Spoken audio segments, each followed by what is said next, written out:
आज की हमारी कहानी का नाम कलवू है। कैसे एक मैरिड लेडी का बाहर में अफेयर 3 लड़कों की जिंदगी बदल देता है। तो चलिए शुरू करते हैं। मूवी की शुरुआत में हम एक थिएटर हॉल का सीन देखते हैं, जहां 3 दोस्त साथ में बैठ के मूवी देख रहे होते हैं। उन तीनों के नाम होते हैं रमेश, सुजीत एंड स्टीफन। अब जो रमेश है वो ज्यादा ड्रिंक कर लेता है और इसी वजह से वो बार बार उल्टी कर रहा होता है। तभी सुजीत की माँ का फोन आता है। वो सुजीत को जल्दी घर आने के लिए कहती है क्योंकि देर रात हो चुकी थी। वो अपनी माँ को कहता है, हाँ माँ, मैं जल्दी घर आ जाऊंगा। अब मूवी के खत्म होते ही तीनों अपने अपने घर के लिए निकल पड़ते हैं और तभी रमेश को फिर से उल्टी आने लगती है और वो वॉशरूम की तरफ भागता है। इधर सुजीत और स्टीफन थिएटर हॉल के बाहर रमेश का वेट कर रहे होते हैं। वो दोनों आपस में बात कर ही रहे होते हैं कि तभी उस थिएटर के वॉचमैन के पास एक आदमी आकर उसे बुरा भला कहने लगता है और उस पर चिल्लाने लगता है। असल में बात ये थी कि उस वॉचमैन ने उस आदमी से कुछ पैसे उधार मांगे थे और उसी बात पर वो आदमी उस वॉचमैन से बहस कर रहा होता है। ये सारी बातें सुजीत दूर खड़ा सुन रहा होता है, लेकिन वो इन बातों पर इतना ध्यान नहीं देता। इतने में वहाँ रमेश भी आ जाता है और तीनों सुजीत की बाइक पर अपने अपने घर निकल जाते हैं। दूसरे सीन में एक कपल संजय और श्रुति को दिखाया जाता है। ये दोनों रेस्टोरेंट में खाना खाने के बाद अपनी कार से उसी थिएटर के पास जाते हैं। कार में श्रुति कहती है, अब हमें शादी कर लेनी चाहिए। ये सुनकर संजय श्रुति को मना कर देता है और इससे श्रुति गुस्सा होकर उस पर चिल्लाने लगती है। तो संजय फिर उसे किस करके मनाने लगता है। फिर श्रुति कार से उतर जाती है और संजय उसे ड्रॉप करके वहाँ से चला जाता है। ये सब उस थिएटर का वॉचमैन देख रहा होता है। अब हम देखते हैं कि श्रुति अपने बैग से अपना मंगलसूत्र निकालकर पहन लेती है और अपने सर्वेंट को गेट खोलने के लिए कहती है। जी हाँ दोस्तों, श्रुति शादीशुदा है और संजय के साथ उसका अफेयर चल रहा है। लेकिन थोड़ी ही देर बाद श्रुति के चीखने की आवाज आती है। वो वॉचमैन जो कि थिएटर को लॉक करके जा रहा होता है, श्रुति की आवाज सुनकर घबरा जाता है। वो तुरंत ही श्रुति की तरफ भागता है। अगले सीन में हम देखते हैं कि बाइक पर सुजीत के पापा का कॉल आया है और वो सुजीत को घर जल्दी पहुंचने के लिए कहते हैं। ये सुनकर सुजीत के चेहरे का रंग ही उड़ जाता है क्योंकि वो अपने पापा से बहुत डरता है। इतनी ही देर में रमेश सुजीत पर फिर से उल्टी कर देता है। अब तीनों दोस्त साइड में बाइक रोककर सुजीत का शर्ट साफ करने में लग जाते हैं। दूसरी तरफ हम देखते हैं कि श्रुति को बहुत चोट लगी होती है और वो बेहोश पड़ी रहती है। उसे तुरंत ही एक एम्बुलेंस में लेकर हॉस्पिटल ले जाया जाता है। थिएटर के वॉचमैन से जब आसपास के लोग पूछताछ करने लगते हैं तो वो कहता है कि 3 लड़के बाइक पे से श्रुति के गले का चैन छीनकर भागे और इसी वजह से श्रुति घायल होकर गिर पड़ी। गिरने की वजह से उसके सिर पे गहरी चोट आ गई और वो बेहोश हो गई। अब ये सुनकर सोसाइटी के लोग पुलिस को इन्वेस्टिगेशन के लिए बुला लेते हैं। अब हम देखते हैं कि सुजीत, स्टीफन और रमेश के सामने पुलिस सारे गाड़ियों की चेकिंग कर रही होती है। ये देखकर सुजीत डर जाता है क्योंकि उन तीनों ने ड्रिंक किया था और फिर उन पर ड्रिंक एंड ड्राइव का केस लग जाता। और फिर सुजीत के पिता को जब ये बात पता चलती तो वो सुजीत का जीना मुश्किल कर देते। तो वो अपनी बाइक पुलिस वालों से बहुत दूर खड़ी करते हैं। लेकिन इसी टाइम उन पुलिस वालों को खबर मिलती है कि 3 लोग एक लेडी का चैन खींचकर पल्सर बाइक से भागे हैं। ये देखकर पुलिस वाले सुजीत और उसके दोस्तों का पीछा करने लगते हैं, ये सोचकर कि वही ये तीनों चोर हैं। ये देखकर वो तीनों पुलिस वाले से भागने लगते हैं और किसी तरह एक गली में जाकर छुप जाते हैं। फिर जब सुजीत दोबारा अपनी बाइक स्टार्ट करता है तो उसे पता चलता है कि बाइक का पेट्रोल खत्म हो गया है। फिर वो तीनों अपनी बाइक वहीं छोड़कर भाग जाते हैं और थोड़ी देर बाद 2 पुलिस वाले वहाँ आ जाते हैं। लेकिन उस गली में 4 पल्सर बाइक देख के वो पुलिस वाले कंफ्यूज हो जाते हैं। फिर एक पुलिस वाला बाइक के साइलेंसर को चेक करता है। वो साइलेंसर गर्म होता है जिससे उन्हें पता चल जाता है कि वही वो बाइक है और पुलिस वाले उस बाइक को सीज कर लेते हैं। अब हॉस्पिटल में श्रुति को देखने उसका हस्बैंड गौतम आता है। वो डॉक्टर से श्रुति की हालत के बारे में पूछता है तो डॉक्टर उसे कहता है कि श्रुति अभी कोमा में है। ये सुनकर गौतम सुन पड़ जाता है। वो जैसे ही डॉक्टर के केबिन से बाहर निकलता है तो श्रुति के फोन पर संजय का कॉल आता है। गौतम फोन उठाकर कहता है, श्रुति का एक्सीडेंट हो गया है, वो अभी हॉस्पिटल में है, आप कौन बोल रहे हैं? ये सुनते ही संजय तुरंत फोन कट कर देता है। अब हम उन तीनों दोस्तों को देखते हैं। सुजीत और उसके दोनों दोस्त पुलिस के जाने का वेट कर रहे होते हैं। तब तक सुजीत एक बोतल में पेट्रोल भरने लगता है। वो तीनों थोड़े टाइम बाद सुजीत की बाइक के पास जाते हैं। सुजीत अपनी बाइक में पेट्रोल डालता है और बाइक स्टार्ट करता है। बाइक के स्टार्ट होते ही वो तीनों वहाँ से जल्दी निकलने की कोशिश करते हैं, उन तीनों को ऐसा लग रहा होता है मानो उन्हें कोई पीछे से आवाज दे रहा हो, लेकिन वो तीनों आवाज को इग्नोर करते हुए चले जाते हैं। कुछ दूर आगे आने के बाद जब सुजीत अपने पैंट के पॉकेट में माचिस की तिल्ली निकालने के लिए हाथ डालता है, तभी वो देखता है कि उसकी आरसी बुक वहाँ पे नहीं होती है। वो समझ जाता है कि उसकी बुक वहीं गिर गई है और पुलिस वालों के हाथ लग गई है। अब कहानी फ्लैशबैक में जाती है। हमें दिखाया जाता है कि जब सुजीत और उसके दोस्त पेट्रोल भराने के लिए अपनी बाइक छोड़कर गए थे, तभी सुजीत की आरसी बुक वहाँ गिर जाती है और जो दो पुलिस ऑफिसर्स वहाँ वापस आए, उनमें से एक को आरसी बुक मिल गई। आगे सुजीत की बाइक को सीज करने के बाद दोनों ऑफिसर्स अपने एक सीनियर ऑफिसर को ये बात बताने के लिए दूसरी गली में जाते हैं। तभी पीछे से सुजीत और उसके दोस्त वापस आकर अपनी बाइक में पेट्रोल डाल रहे होते हैं और पेट्रोल डालने के बाद वो तीनों तुरंत ही वहाँ से निकल जाते हैं। बाइक की आवाज सुनकर वो दोनों पुलिस वाले वापस उस गली में आते हैं और पीछे से उन्हें आवाज देते हैं, लेकिन वो तीनों वहाँ से जा चुके थे। सुजीत की आरसी बुक के ऊपर की डिटेल्स पढ़कर एक सीनियर ऑफिसर सुजीत के घर जाता है और सुजीत के पेरेंट्स को सारी बातें बताता है कि कैसे सुजीत ने एक लड़के की चैन चुराई और वहाँ से भाग निकला। वो ऑफिसर सुजीत के पापा से कहता है, तुम्हारे बेटे ने न केवल एक लेडी का चैन चुराया है, बल्कि हाथापाई में उसे बुरी तरीके से घायल भी किया है और वो लेडी अब कोमा में है। ये सब कहने के बाद वो ऑफिसर सुजीत के पापा को पुलिस स्टेशन लेकर जाता है। साथ ही जाते जाते वो सुजीत की मम्मी से सुजीत के दोस्तों के बारे में पूछताछ करता है। सुजीत की मम्मी उसके एक फ्रेंड अशोक के बारे में बताती है। अब सीन फिर से चेंज होता है और हम देखते हैं कि जब वो तीनों दोस्त बाइक पर बैठे रहते हैं, तब सुजीत को अशोक का फोन आता है। वो उसे कहता है, तुम तीनों ने अब कौन सा कांड किया है?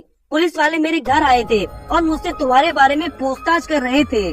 तुम तीनों जहाँ कहीं भी हो तुरंत मेरे घर आओ। ये सुनकर वो तीनों तुरंत उसके घर जाते हैं। उन तीनों को वहाँ देखकर अशोक कहता है, I was just joking guys। मेरे दीदी को आज बेटा हुआ है, ये मैं तुम लोगों के साथ सेलिब्रेट करना चाहता था, इसलिए तुम लोगों को यहाँ बुलाया हूँ। ये सुनते ही सुजीत को गुस्सा आ जाता है। वो गुस्से में अशोक को उन तीनों के साथ हुई पूरी कहानी के बारे में बताता है। उसके बाद हम देखते हैं कि अगले सीन में पुलिस उस वॉचमैन के सारे स्टेटमेंट्स को नोट कर रही होती है। पास ही गौतम भी खड़ा होकर सब सुन रहा होता है और गुस्से में उन तीनों के खिलाफ पुलिस कंप्लेंट फाइल कर देता है।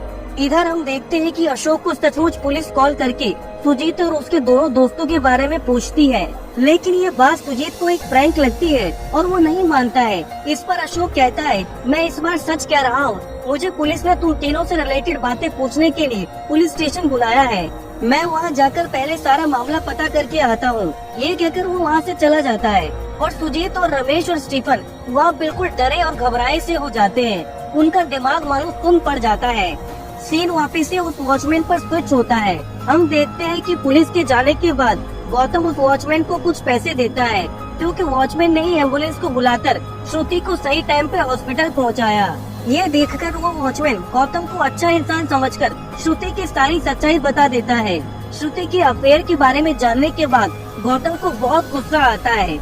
इधर अशोक पुलिस स्टेशन पहुंच जाता है, लेकिन वो पुलिस की सारी बातों पर उन्हें सीधा ये बोलता है कि मुझे सुजीत या फिर उसके दोस्तों के बारे में कुछ भी नहीं पता है। मैं ये भी नहीं जानता कि वो लोग अभी कहाँ हैं। आज ही मेरी बहन की डिलीवरी हुई है, मैं आज पूरे दिन हॉस्पिटल में ही था। ये बात सुनकर पुलिस वाले उस हॉस्पिटल में कॉल करके वेरीफाई करते हैं कि अशोक सच बोल रहा है या झूठ, लेकिन अशोक की बात सच निकलती है। ये सुनकर पुलिस वाले अशोक की डिटेल्स नोट करके उसे जाने बोलते हैं। अशोक पुलिस स्टेशन के बाहर जाते टाइम सुजीत के पापा को वहाँ बैठा देखता है।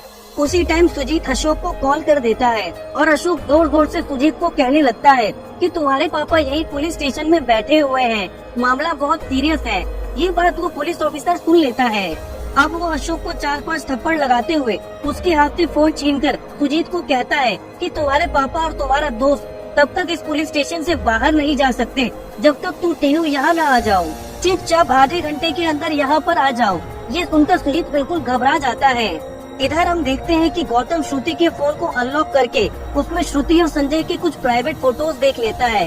ये देखकर उसे और भी गुस्सा आ जाता है और वो सोच लेता है कि वो श्रुति को कोमा में ही मार देगा। ये सोचते हुए वो हॉस्पिटल जाता है। हॉस्पिटल में जाते ही उसे संजय मिलता है, जो कि श्रुति को अपना कलीग बताता है। गौतम सारी सच्चाई जानने के बाद भी संजय के सामने अपने गुस्से को कंट्रोल कर लेता है। वो श्रुति के रूम में जाकर ऑक्सीजन मास्क को श्रुति के मुंह से निकालने ही वाला होता है कि तभी वहाँ पर नर्स आ जाती है और गौतम को वहाँ से जाने के लिए कहती है। वो ऐसा इसलिए कहती है क्योंकि विजिटिंग आवर्स खत्म हो गए थे। अब हम देखते हैं कि सुजीत अपने दोस्तों के साथ पुलिस स्टेशन पहुँचा है। वहाँ आकर उसे पता चलता है कि उस पर चोरी और मारपीट के चार्जेस लगे हैं। वो ये सुनकर कंफ्यूज हो जाता है। वो ऑफिसर को समझाता है कि सर, हमें लगा कि हम पर ड्रिंक एंड ड्राइव का केस हुआ है, किसी की चेन स्नैचिंग से हमारा कोई लेना देना नहीं है। ये सुनकर भी वो पुलिस ऑफिसर इन तीनों की बात नहीं मानता। वो उन तीनों को वहाँ उनकी शर्ट और पैंट खुलवा कर बिठा देता है। सुजीत उनसे रिक्वेस्ट करता है कि उसके पापा को वो ऑफिसर घर जाने दे, लेकिन वो ऑफिसर सुजीत के पापा को भी शर्ट पैंट उतार कर बैठने बोलता है। ये सुनकर सुजीत वो गुनाह मान लेता है ताकि उसके पापा की वहाँ इज्जत न उछले। अगले दिन पुलिस वाले इन तीनों को कोर्ट लेकर जाते हैं। तभी अशोक एक लॉयर को वहाँ लेकर आता है जो कि सुजीत का केस लड़ेगा। वो लॉयर इन तीनों को समझाता है कि ये एक बहुत सीरियस केस है। वो लड़की अभी कोमा में है, अगर वो मर गई तो ये एक मर्डर केस बन जाएगा और तुम तीनों को उम्र कैद या फांसी भी हो सकती है। इसलिए कुछ भी हो जाए, कोर्ट में ये गुनाह कबूल मत करना। कह देना कि पुलिस वालों ने जबरदस्ती तुम लोगों से ये गुनाह कबूल करवाया है। और बिल्कुल ऐसा ही वो तीनों करते भी हैं, लेकिन उन्हें बेल के लिए 2-3 लाख रुपए चुकाना पड़ता है। इसी बीच वो लॉयर अशोक को 1 लाख रुपए जमा करने के लिए कहता है। अशोक सुजीत के पापा से मिलने जाता है। सुजीत के पापा को यह भरोसा होता है कि सुजीत वो गुनाह नहीं कर सकता, इसलिए वो अशोक को 1 लाख रुपए दे देते हैं। अब हॉस्पिटल के सीन में हम देखते हैं कि श्रुति से मिलने उसकी 2 कोलीग्स आई होती है और उनसे बात करके गौतम को ये पता चलता है कि संजय श्रुति का कोलीग भी नहीं है। दूसरी तरफ सुजीत और उसके दोनों दोस्तों को बेल मिल जाती है और वो तीनों जेल से बाहर आ जाते हैं।